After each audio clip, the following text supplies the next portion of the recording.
जैसा कि आप सबों को ध्यान है कि 28 तारीख को प्रेम बाईसा का असामयिक निधन हो गया था। उसके बाद मर संख्या 2 29 तारीख को दर्ज किया गया। बॉडी का बोर्ड से पोस्टमार्टम कराया गया और पोस्टमार्टम के उपरांत बोर्ड ने यह उचित समझा कि एफएसएल और हिस्टोपैथोलॉजिकल रिपोर्ट आने के बाद ही ये मृत्यु का कारण बता पाएंगे। उसके बाद एसआईटी का गठन किया गया और एसआईटी ने अपने जो बयान हैं 44 लोगों के बयान लिए हैं, 106 लोगों की कॉल डिटेल की एनालिसिस की है, सोशल मीडिया एनालिसिस किया गया है, प्रेम बाईसा के मेडिकल हिस्ट्री का एनालिसिस किया गया है, जिसमें कौन सी दवाइयां वो पहले लेती थी, जिन डॉक्टरों के संपर्क में थी, कैसी मेडिकल कंडीशंस थी, इस पे विशद अन्वेषण किया गया। उसके अलावा जो घटनाक्रम का टाइमलाइन है, जिस समय इनकी तबीयत खराब हुई और जब इनकी मृत्यु कारित हुई, उसके बीच में कौन कौन से घटनाक्रम हुए और कौन सा टाइमलाइन रहा, उसमें किसके फोन आए, सीसीटीवी कैमरा फुटेज, जो उस दौरान जो लोग मुझसे मिले उनके बयानात। इसके अलावा चूंकि यहाँ पर इंजेक्शन से रिलेटेड भी इश्यूज आए, जिस दवाई का प्रयोग किया गया, इस संबंध में ड्रग कंट्रोलर से भी मंतव्य लिया गया। CMHO, Rajasthan nursing council, Mathuradas hospital, pharmacologist, insurance companies, income tax department, FSL और प्राइवेट हॉस्पिटल, इन सब से परामर्श लिए गए, इनसे चर्चा की गई, औपचारिक और अनौपचारिक।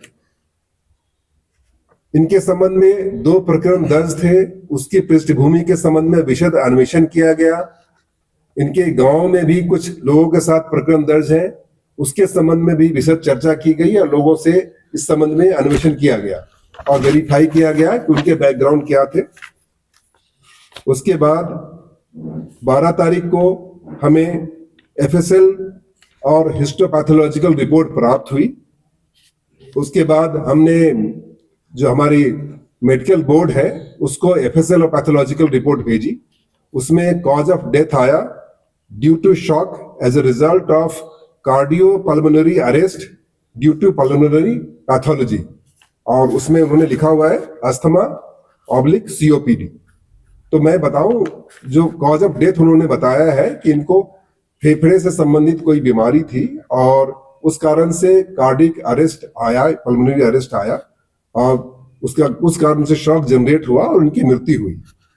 इस संबंध में जो रिपोर्ट आई है, हमारे कुछ क्वेरीज थे जो मेडिसिन लगाए गए हैं, उस संबंध में हमने फिर से बोर्ड से रिपोर्ट मांगी है और जैसी बोर्ड से रिपोर्ट आएगी उसके बाद हम फाइनल निर्णय लेंगे।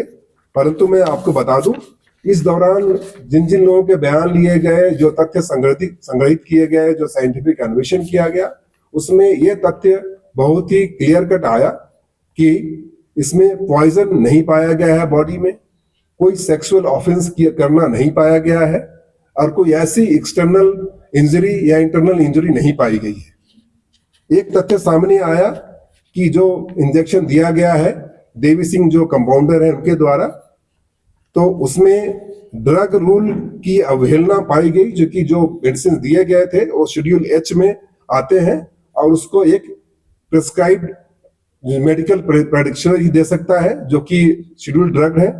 नेशनल मेडिकल कमीशन एक्ट 2019 की भी अवहेलना पाई गई, जो कि वो रजिस्टर्ड प्रैक्टिशनर नहीं थे। इसके अलावा National Nursing and Midwifery Commission Act 2023 की भी अवहेलना है, चूंकि ये नर्सिंग का कोर्स कर चुके थे, परंतु इन्होंने जो मेडिसिन एक रजिस्टर्ड डॉक्टर दे सकता है उन्होंने वो एडमिनिस्टर किया। चूंकि ये पहले भी उनके यहाँ इलाज के लिए जाते थे, जैसा कि तथ्यों में आया है और अन्वेषण में भी आया है, इनके नॉलेज में था कि किन मेडिकल कंडीशंस में वो गुजर रही हैं। इसके बावजूद भी उन्होंने जो सेट नॉर्म्स हैं उनकी अवहेलना की, तो प्रथम दृष्टया उपेक्षापूर्ण कृत्य करना कंपाउंडर के द्वारा पाया गया है।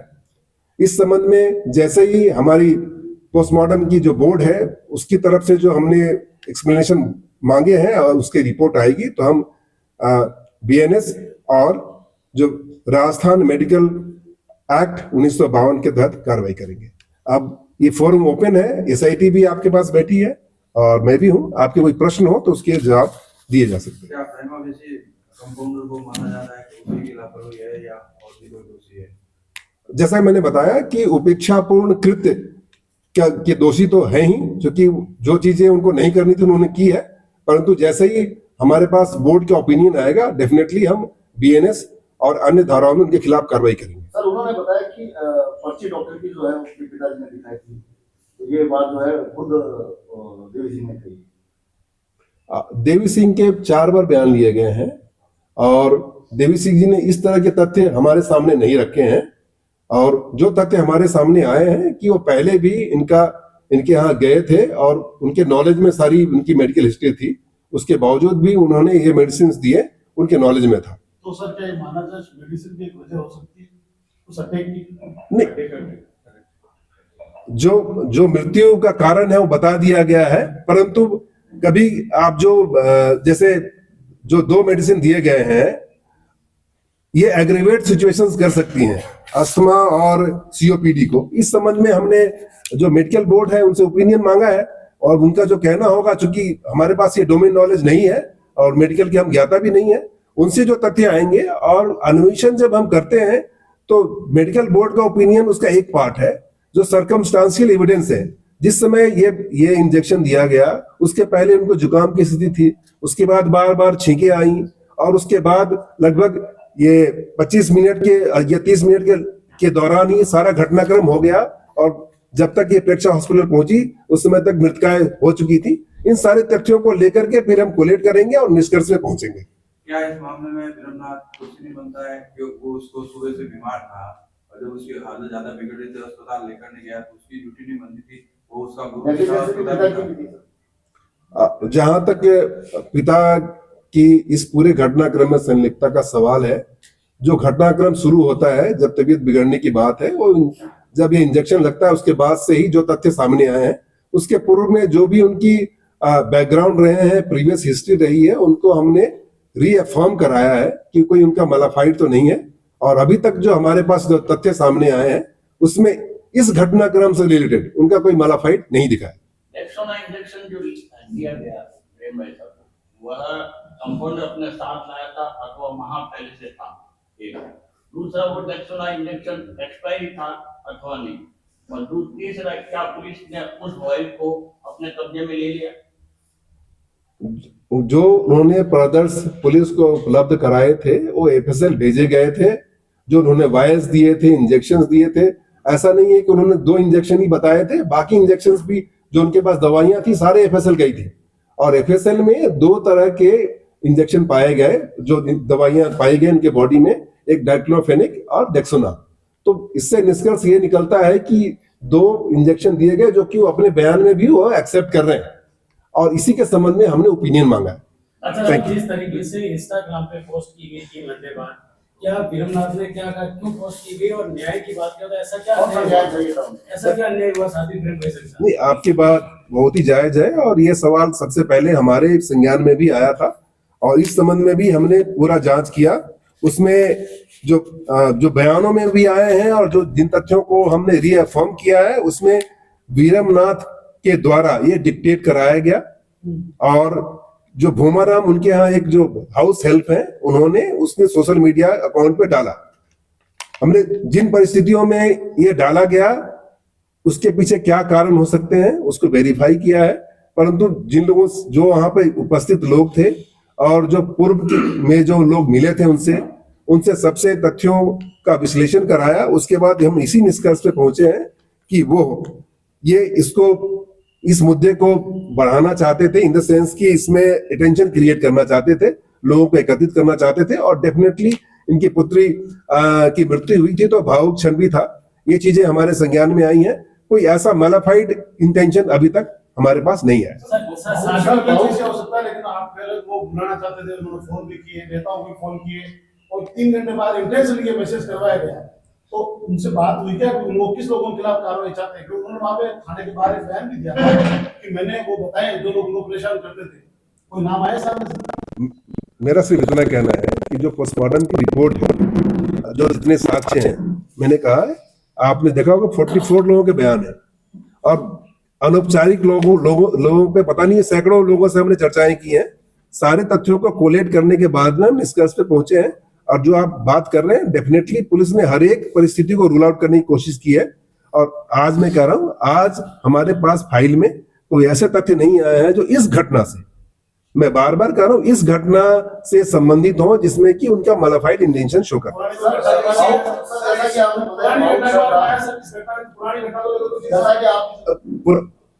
ये जो संपूर्ण घटनाक्रम है, इनके असामयिक मौत की गुत्थी सुलझाने के लिए एसआईटी गठित की गई थी और उसमें ये हमने इसी पे फोकस रखा है। बाकी चीजों से कोरबोरेटरी जो इंफॉर्मेशन है वो लिए हैं, जो कि इसको इस घटना में अगर उसका कोई संलिप्तता हो तो उसको हम अलग कर सके। पिछले साल उसमें जोगिंदर की भूमिका थी उस जुगाराम की, क्या इस केस में कुछ इन्वॉल्वमेंट आया क्या? नहीं, हमने उस पूछताछ डेफिनेटली की है, उनके साथियों से साथ ही पूछताछ की है, बट ये सेपरेट इंसिडेंट माना गया है। उसमें कोई ऐसा तथ्य नहीं आया जिसमें कि कोई भी किसी से उनकी चर्चा हुई हो इस संबंध में या किसी प्री प्लान के तहत उन्होंने कोई ऐसी कार्रवाई की। जैसा कि आपने बताया बहुत भावुक क्षण था, भावुक क्षण में भी वो कितने सहमत पोस्ट करवा देता है। इसके अलावा मौत के टाइमिंग को लेकर 4-5 अलग अलग बयान देता है और इसके अलावा राजनेताओं को फोन करता है। कौन कौन से राजनेताओं को फोन किया और क्या इंटेंशन था उससे? जब पुलिस अन्वेषण करती है, स्पेशली एसआईटी अन्वेषण करती है, और भी SIT is headed by a very qualified lady officer. मेरा सिर्फ आपको इतना ही कहना है कि हमारा जो फोकस रहता है अन्वेषण पे रहता है। उन्होंने किन नेताओं को फोन किया ये इंडिविजुअल इंपॉर्टेंट नहीं है, तथ्य ये इंपॉर्टेंट है कि क्या इस घटना से संबंधित कोई चीज उनसे डिस्कस की गई और क्या ऐसा कोई इंटेंशन हम क्रिएट कर पाए जो कि इस घटना में किसी की संलिप्तता को जाहिर करता हो। मैं आपको बताता हूं, अभी तक कोई ऐसा तथ्य सामने नहीं आया जिसके साथ उन्होंने षड्यंत्र रच करके घटना को कारित की हो। क्योंकि ये जो मृत्यु जो कारित हुई है उसमें जो ओपिनियन है, ओपिनियन ऐसा कुछ है ही नहीं जिसमें कि वो षड्यंत्र की बुआती हो। सर इसी संदर्भ में सर, क्या डेक्सोना पहली बार लगा और देसी संघ आगे के खरीदार का पहला फोन दूसरा फोन करने के बाद 4 बजे के बाद पहुंचता है, तो इसका क्या वजह है? दूसरा इनिशियल आगे के खरीदार करने के बाद में डेक्सोना लगाना, क्या डेक्सोना इंजेक्शन किया है तो मेरे पहले भी लगा होगा इंजेक्शन में या बाहर से लाए बाहर बजे फोन किया पहला उसको एक बच्चे को हुआ था आगे उमड़ा एक बातें करिए सर। यही सबसे बड़ा सवाल है, उसने जो इंतजार किया है उसकी क्या वजह है? आप ठीक है, आपका सवाल हो गया हो तो मैं उसे आंसर दे। ऐसा नहीं है कि सिर्फ एसआईटी के लोगों ने देवी सिंह से बातें की है। देवी सिंह से हमने भी विशद चर्चा की as a head of the family, और it was my duty also. और मैं आपको बता दूं, जो इस दौरान जो घटनाक्रम हुआ, जब उनका ये कहना था, जो उनके बयानों में भी आया है, कि उनका ये कहना था कि जब उन्होंने इंजेक्शन दे दिया उसके बाद जो वार्ता हुई वो ऑब्वियसली पब्लिक डोमेन में भी है। उसके बाद हॉस्पिटल गए, उसके बाद ऑब्वियसली इनका संपर्क इनसे नहीं रहा। इन्होंने कहा कि हमें किसी तीसरे व्यक्ति ने इस संबंध में बताया। उसके बाद से चर्चा हुई। इस दौरान देवी सिंह का मॉडिफाइड इंटेंशन हो ऐसा कोई तथ्य हमारे सामने नहीं आया, और यही बात है।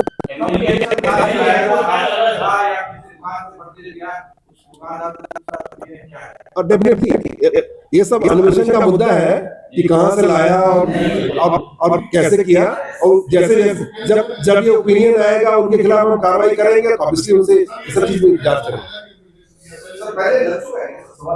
नहीं, इन्होंने पहले उनका इलाज किया था, पर हमें उन्होंने नहीं बताया कौन सा इंजेक्शन दिया, इसलिए नहीं पर्ची में उनमें जो डॉक्टर ने प्रिस्क्राइब किया है उसमें लिखा हुआ है कि ये अस्थमा से पीड़ित थी। डायग्नोसिस लिखा हुआ है।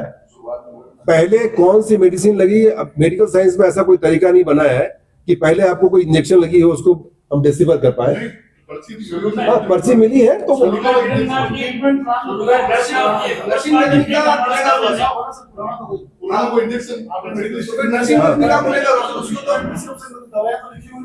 डेक्सोना था या कोई एस्टेलिन थी, कुछ तो लिखा हुआ मिला हुआ था। प्रिस्क्रिप्शन में दवाएं लिखी हुई हैं, बट मुझे लगता है इससे इस घटनाक्रम का कोई रिलेशन नहीं है। सर नर्सिंग कर्मी का जब इन्वॉल्व हुआ तो उसको एक फेथफुली उसको बुलाया गया, फेथफुली गया। तो आज भी परिवारों में यही सबको जब जैसे फोन करते हैं परिवार में मेरे मदर बीमार है, इंजेक्शन लगाना था, लगा के चला था, तो ये तो बेचारे की उसने तो हेल्प की, वो तो उल्टा उस पे तारीफ हो गई काम।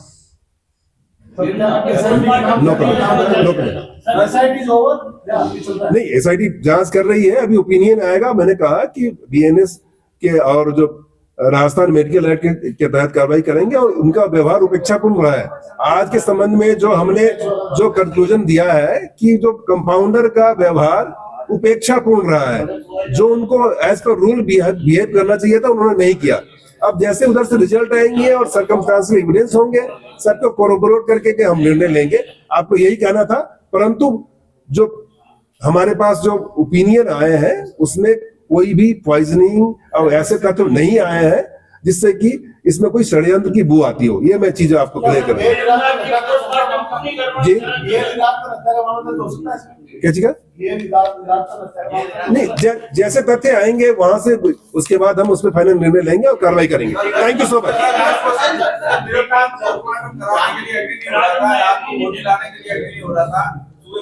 मोर्चे में भी विरोध कर रहा था, उसके साथ वाले लोग उसका विरोध कर रहे थे सारे। मैं आपको बता दूं, उस रात पूरी रात मेरी पूरी टीम इंक्लूडिंग मी, हम सभी जगे हुए थे। तो एग्री हो रहा था, नहीं हो रहा था, हमारे संज्ञान में है। और जब भी कोई मौत होती है, असामयिक मौत होती है, उस समय की परिस्थितियां अलग होती है। परंतु मैं आपको बहुत ही कमिटमेंट के साथ बता रहा हूं कि बहुत ज्यादा पूरी टीम ने मेहनत की है और अभी भी मेहनत कर रही है, और हम इसी निष्कर्ष पे पहुंचे हैं जो निष्कर्ष आपको बताया गया है। कोई ऐसा तथ्य आएंगे तो वो भी आपको बताएंगे। शुक्रिया, थैंक यू।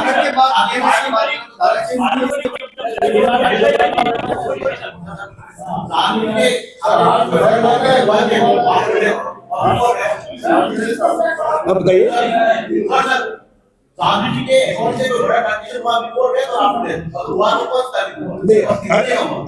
ऐसा कोई तथ्य नहीं आया है, हमने सारे अकाउंट के एनालिसिस किए।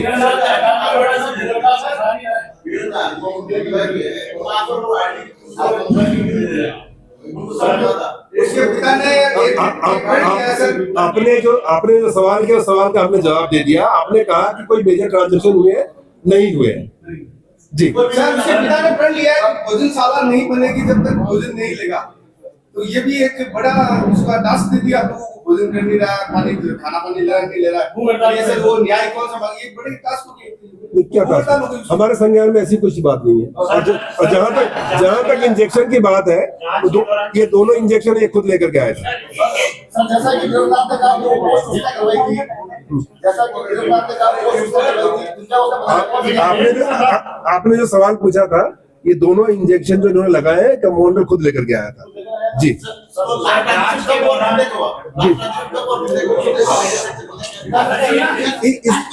ये अमाउंट से इस पूरे घटनाक्रम का कोई संबंध नहीं है, नहीं संबंध। थैंक यू, शुक्रिया।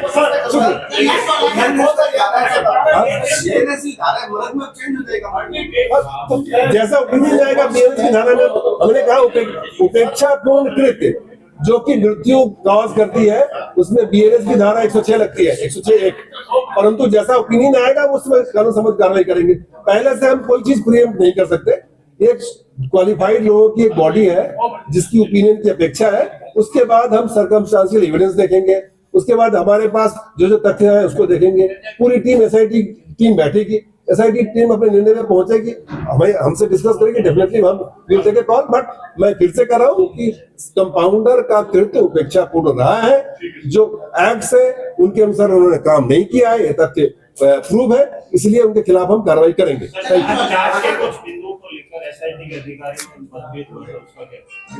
ऐसा कोई मतभेद नहीं है, मेरे संज्ञान में नहीं है। Thank you.